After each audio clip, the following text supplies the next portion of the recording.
Welcome to Ginny's, where East meets West, and a slice of Eastern philosophy becomes a part of Western thinking. I'm your host, Ginny Gong. My guest for today's show has been an independent filmmaker involved in creative and broadcast design and production for nearly 4 decades.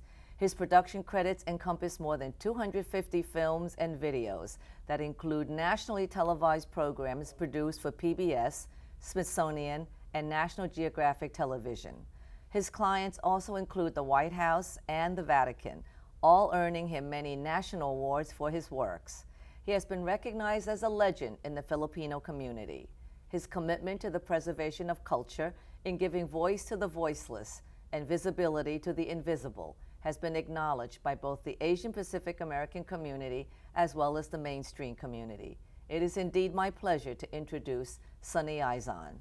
Sonny, thank you for joining me again. My pleasure. You know, you're constantly producing. I mean, every time I meet you, you're working on something else. Truly very commendable. Thank you. So, 40 years of doing this. How did you get involved in the first place? What spurred you on? Because back then, this wasn't something that an Asian American would even have thought of venturing into. I think to answer that fully for you, we have to go back to my childhood, because I had a photographer father, and as soon as I could reach over the darkroom sink, I was helping him process the prints and whatnot. And so at an early age, and he was also a painter, so at an early age I was really exposed to the visual arts.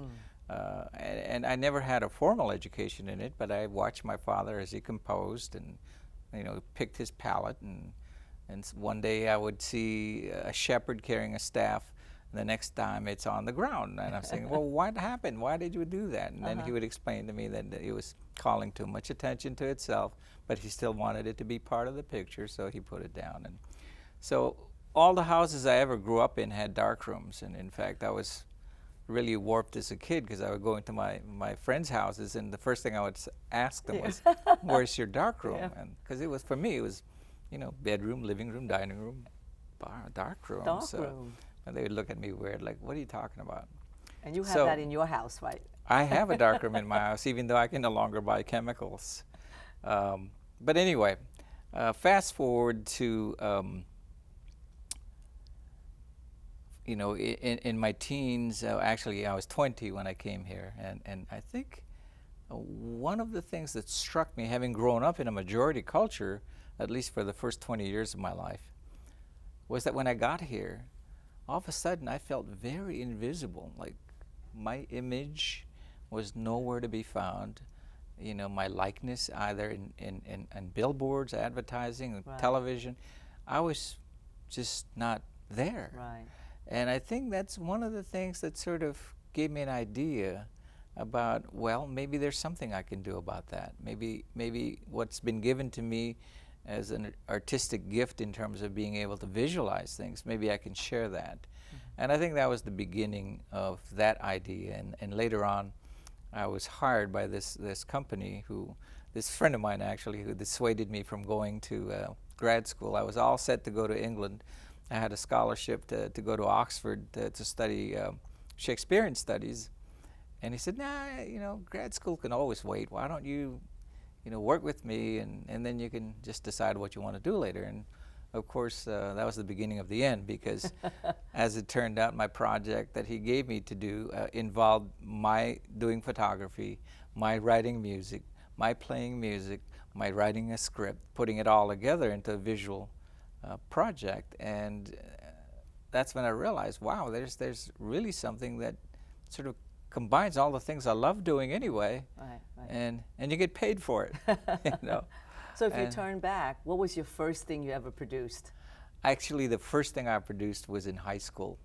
It was a slideshow on the Shroud of Turin, the purported burial cloth of Jesus Christ. And because I went to a Catholic school, I wanted to present something to my classmates that basically presented a mystery, but I wanted it open-ended, where they could actually decide for themselves what this thing was, whether it was a true relic or medieval forgery.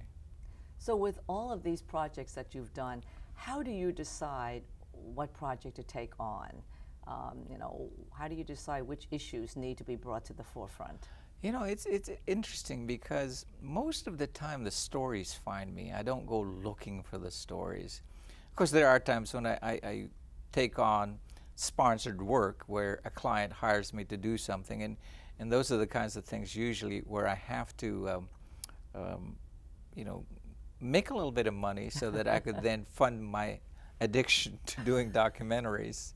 And but for the most part, they have found me. Mm-hmm. And I know at some point we're going to show a little clip from one of my World War II documentaries, Right, Untold right. Triumph. Now that particular story was brought to me by one of the regiment members. They wanted to pay tribute to their service and to their fellow members, and they had gone as far as they could as a non-professional group, gathering testimony and pictures and whatnot.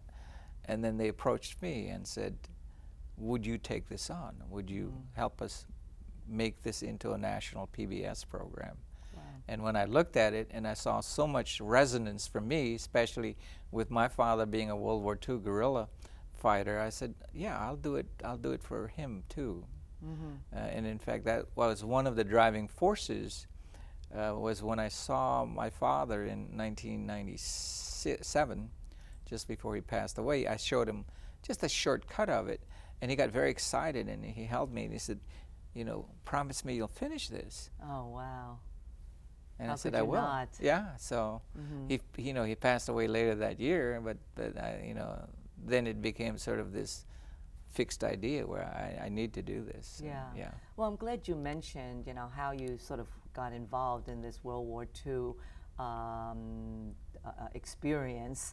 I know one of your greatest successes, if not perhaps your greatest, is the first, right, in your series of 3 trilogies called An Untold Triumph. Mm-hmm. Tell us about that project in particular and why it was so special. Well, first of all, it was a very unique story of the 7,000 men who joined the 1st and 2nd Filipino Infantry Regiments of the U.S. Army. Now, this is not a segregated unit. This is a volunteer unit. They volunteered to serve together because they were going to be fighting in the Philippines, and they wanted to fight for the land of their birth as well as fight for their home country now.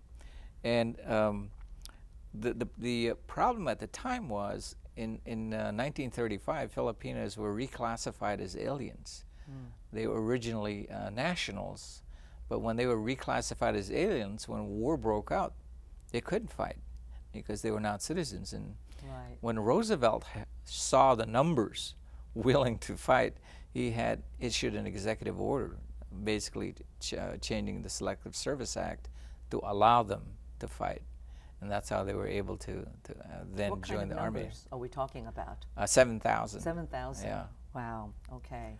And so it's special to me because, my father fought the war with them, although not as part of the U.S. Army, but as part of the Philippine Underground.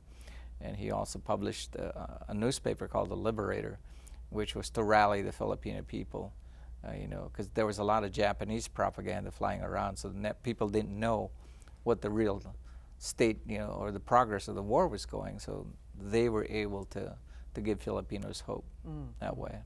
Well, this particular documentary was actually picked up by PBS. Yes. And I believe aired as part of national mainstream television. How significant is that for a producer like you? Well, for an unknown producer, and I'll tell you the exact words that an experienced PBS producer told me when I said, we're going to try and get this on national television.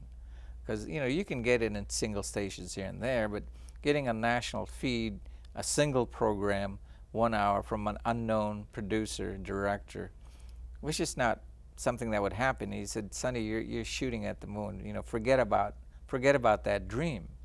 I said, well, it can't hurt, right, if we try. Just the same way that when we were looking for a narrator, we said, well, we'd love to have Lou Diamond Phillips do the narration on this. And then someone else said, oh, yeah, good luck with that. And I sent a letter to his agent, a work for hire query, basically saying, we have this, and sent him the script. And 2 weeks later, we heard from his agent. He said, Lou loves this, and he wants to do it, and he wants to do it for free. Wow. And let us know when you would like him to record it. Wow. So, sometimes when you just have this maybe naive belief, it cuts across everything, and the universe responds in kind.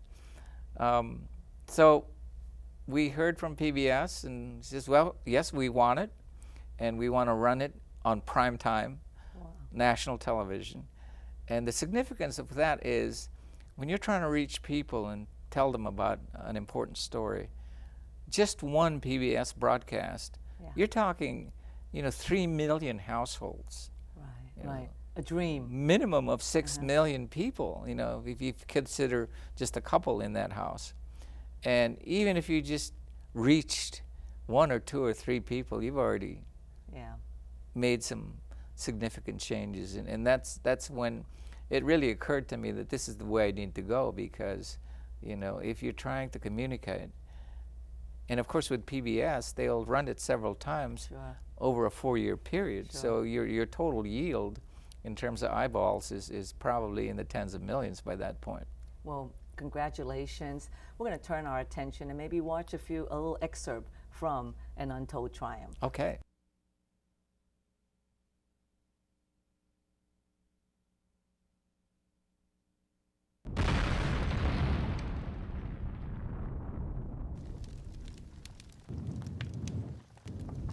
We could see Intramuros in flame from where we were at.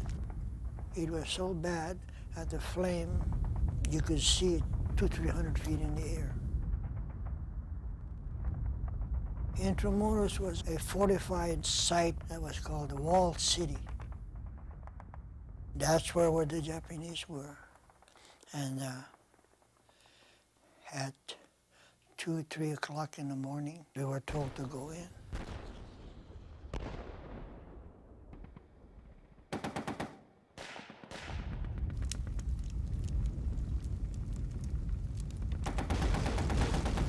The scene that greeted us in Manila was very depressing. Manila was devastated. All the buildings were down in rubbles. We could still smell the stench of death. And I often wondered why Manila was so devastated, because, as I understand, Manila was declared as an open city, yet it was purely destroyed.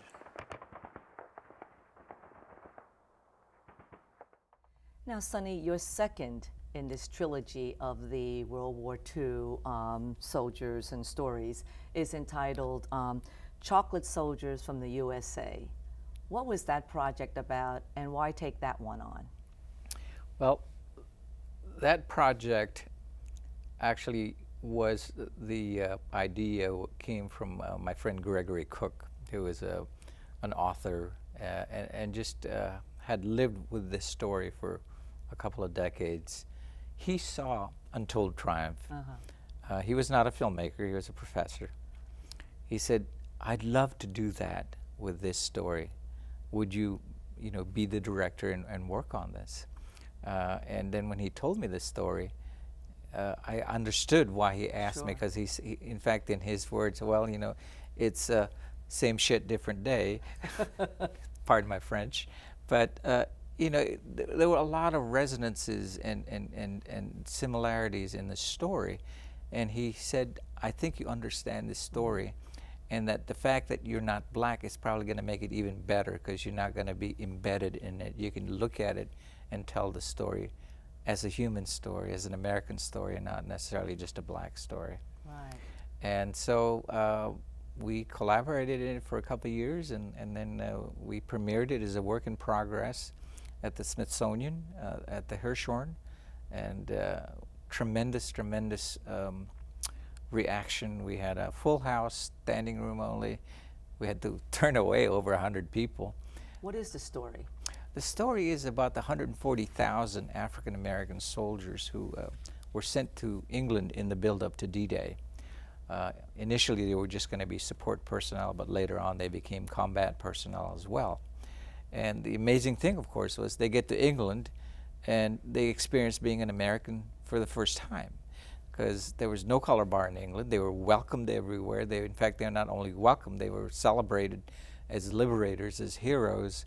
And some of them, many of them, had relationships with the British civilians, and some of them even married some of the, the British women.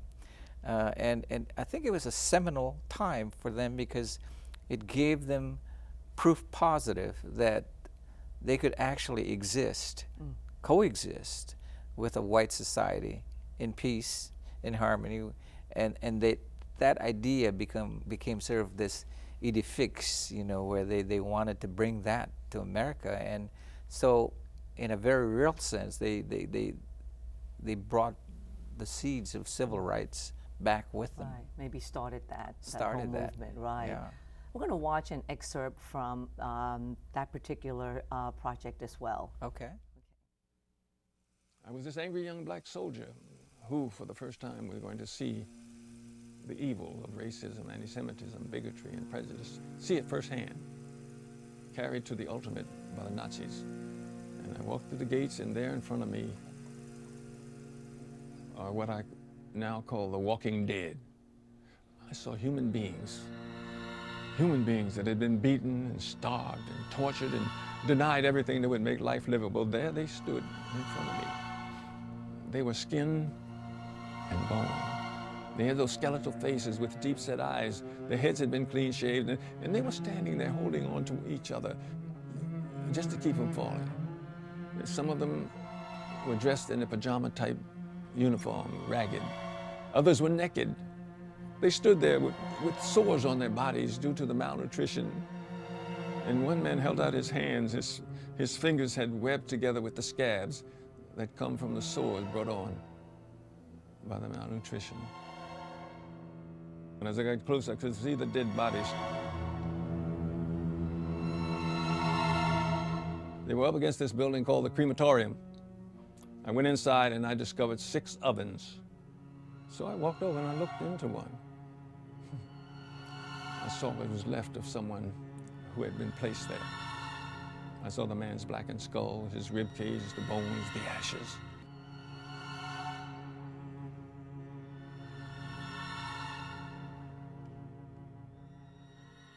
I realized I was not the same anymore. Something had happened to me.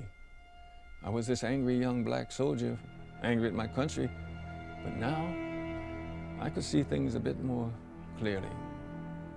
My blinders came off, my tunnel vision dissipated. I understood now that human suffering is not relegated to just me. That pain and suffering can touch all of us, every one of us.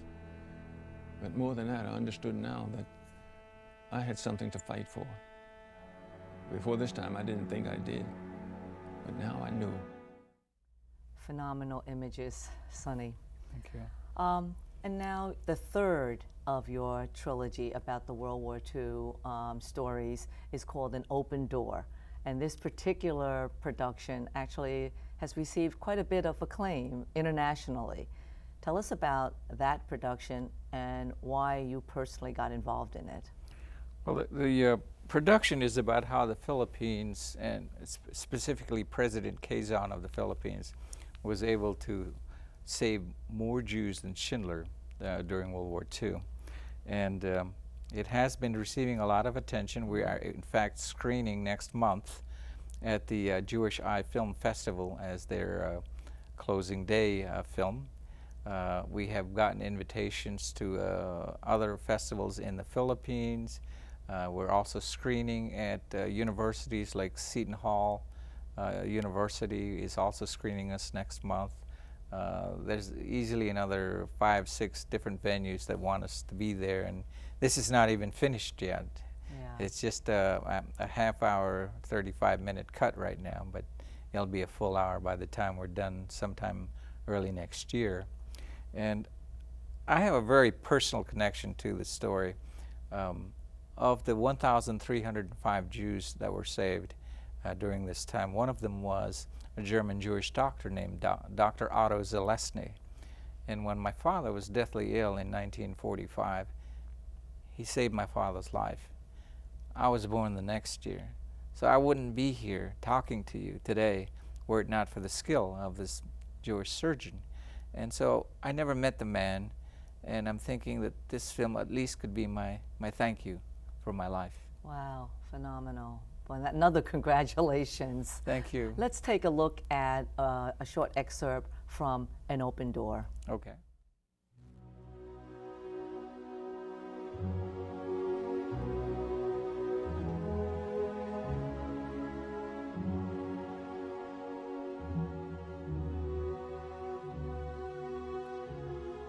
Quezon, like most Filipinos, was Catholic, and yet he developed an affinity for Jews because he felt that there was a sort of a symbolic brotherhood between Filipinos and Jews.